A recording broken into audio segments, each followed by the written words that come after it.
picture, I don't know.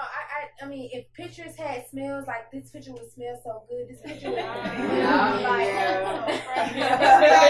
would smell. It would be clean, and this is kind of touching me in a way because it was days where I'm pretty much in the bathroom, like, all right, hurry up and wipe down so we can, I'm in the sink with the pump, hurry up and wipe down because we didn't have nowhere to live. Okay. Oh wow. Right. And it just to see like clean clothes and clean butt, and it's just like that's touching me. Girl, I got you. I know. I understand because we used to take a bath in McDonald's bathroom, so I get you. Wow. But do you see how your collective pictures, so your individual pictures, how they came together to tell a collective story about your community? Public event, and participants who were interested could go on stage using a photo as the foundation of their experience or something like that. Photovoice methodology is a way for us as organizers to learn about community through photography, and this is done through providing cameras to community members and asking them to capture both the opportunities and the barriers that they're experiencing in their life, and to bring that back into conversation so that we can not only hear what's going on in the community, but that we can also see it as well. Just come out of the city county council meeting at the convention center, so that's the view of that building. I always love those buildings that have I look forward to Monday nights, to get stuff off my chest and to go back and look at my pictures, because when you got the wind-up camera, you can only hope that it turned out good. We showed participants how to use these very old school looking disposable cameras. One of our media and arts coordinators, Steffi Brink, did a phenomenal photography 101 training, and we introduced the question, really, what are the opportunities and barriers you face as a woman or girl in your community? One thing I love about having a disposable camera is it was more about that moment and capturing that moment, not trying to capture like the best. And that's just kind of like how life is. You can't go back and redo things. So it's like what we were capturing in the photo is just like real life to me. Pero aquí, como se dice, la unión hace la fuerza. Vinieron todos los pescaditos y los, ¿cómo se llama? Y las tortuguitas se unieron. Y entonces yo creo que así también como latinos, unirnos, independientemente de qué país seamos, de qué denominación o de qué raza, yo creo que la unión hace la fuerza. Me sentí como pez en el agua, porque desde que yo estaba soltera y que vivía en México, siempre traía una cámara colgada en mi cuello. A cada lugar que yo iba, siempre encontraba un lugar o algún momento para decir, aquí es una foto. Esto. Entonces en mi casa, por ejemplo, tengo todavía mi última cámara de rollo y todavía trabaja a la perfección.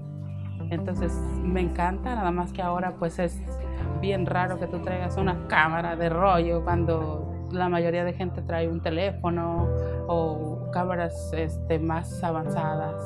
Entonces se ve distinto, pero a mí me encanta la fotografía. He's like, hey. Yeah.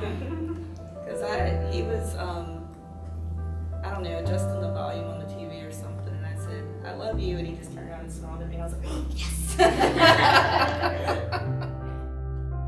It wasn't easy being able to share some of the things that we have shown one another, but we felt safe doing it, and we're giving you a glimpse of our life, so we kind of had to step out and do something that was out of our comfort zone.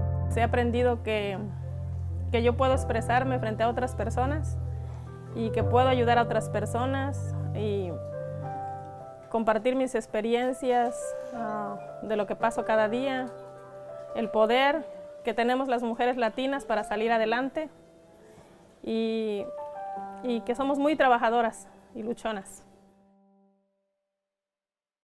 So in the beginning, I taught a photo lesson to all of the women in our, I believe it was 5 different groups, and later on helped edit and sort of plan the exhibits, which were based on selections that the women themselves had made.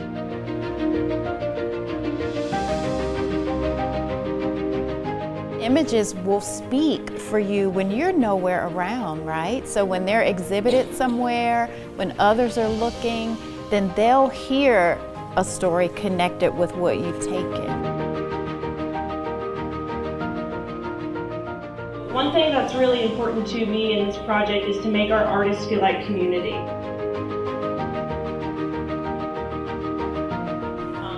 One of the other pictures that I have is a calendar and a thermometer, because it's something that anybody that goes on this journey, they know that you're on.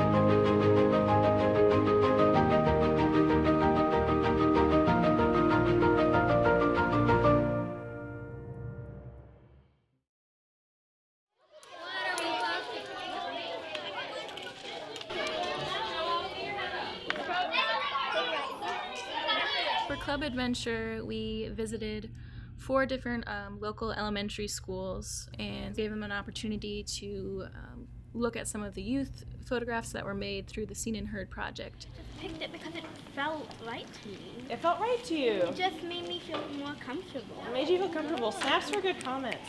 Thank you. So imagine if after some instruction, they were given the opportunity to sort of construct a small story of their own as a group and share their stories through the medium of the cyanotype.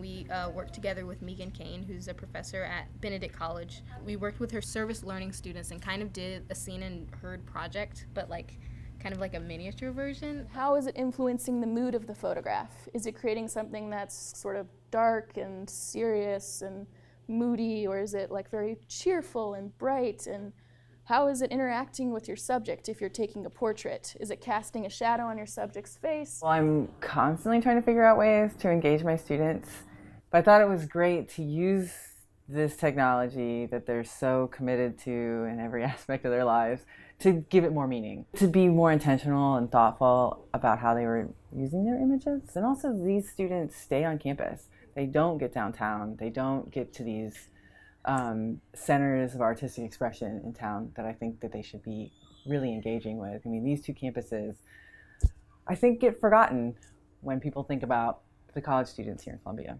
I hope they get a broader sense of themselves and how they interact with other people, but I also hope that they gain a sense of how powerful their voices can be in non-traditional ways.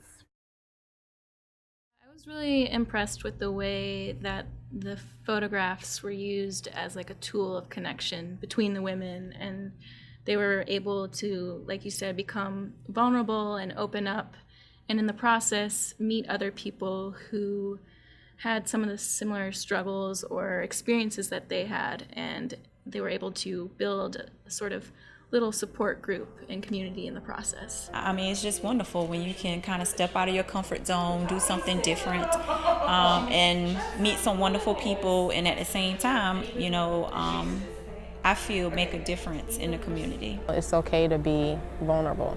That's what I'm really learning. It's hard to talk to people, especially about your shortcomings. You feel kind of judged, and you ladies definitely have not made me feel that way at all. I could go into a room for a couple of hours, be with a few girls that, I mean, we didn't really know each other, but the way we could connect just really helped me feel like I belong.